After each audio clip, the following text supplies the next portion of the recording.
అందరికీ నమస్కారం. Welcome to AP pensioners YouTube channel. ఈరోజు ఈ వీడియోలో జూలై నెలకు సంబంధించిన ఏపీ ఉద్యోగుల జీతాలు మరియు పెన్షనర్స్ 30/7/24 నాటి తాజా సమాచారం. కొత్తగా పెరిగిన డిఏ మరియు డిఆర్ 33.67%తో ఉద్యోగస్తులకు మరియు పెన్షనర్స్కి బిల్స్ జనరేట్ అయినాయి. ఎంప్లాయీస్కి నిధి యాప్ ద్వారా శాలరీ బిల్స్ జనరేట్ అవుతున్నాయి.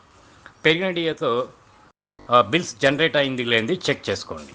అలాగే పెన్షనర్స్కి కొత్తగా పెరిగిన డిఆర్ 33.67%తో సిఎఫ్ఎంఎస్ పోర్టల్లో పే స్లిప్స్ డౌన్లోడ్ అవుతున్నాయి.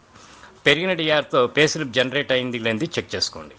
నేను కొన్ని జీతాల బిల్లు చెక్ చేయగా వెయిటింగ్ ఫర్ ఫండ్ క్లియరెన్స్లో ఉన్నాయి. అలాగే కొన్ని పెన్షన్ బిల్స్ చెక్ చేయగా దాదాపుగా పెన్షన్ బిల్స్ అన్ని వెయిటింగ్ ఫర్ ఫండ్ క్లియరెన్స్లో ఉన్నాయి. కొన్ని పెన్షన్ బిల్స్ మాత్రం బిల్ నాట్ అప్రూవ్డ్ స్టేజ్లో ఉన్నాయి. 30/7/24 అనగా ఈరోజు ఏపీ గవర్నమెంట్కి ఆర్బీఐ బాండ్ల వేలంపాట ద్వారా 3,000 కోట్లు వస్తాయి. ఆ వేలంపాట ద్వారా వచ్చిన డబ్బులు గవర్నమెంట్కి రేపు జమ అవుతాయి. కనుక జీతాలు మరియు పెన్షన్స్ 1 నుంచి 3 లోపల జమ అయ్యే అవకాశాలు ఉన్నాయి.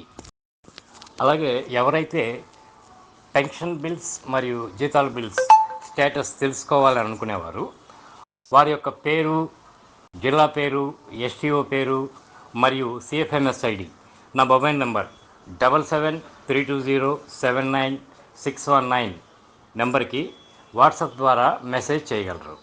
జీతాలు మరియు పెన్షన్లు పూర్తి స్థాయిలో జమ అయ్యేంత వరకు ఎప్పటికప్పుడు తాజా సమాచారాన్ని మీకు అందిస్తాను. నేను చేసిన వీడియోను లైక్ చేసి సబ్స్క్రైబ్ చేసుకొని మీకు తెలిసిన వాళ్ళకి షేర్ చేయగలరు.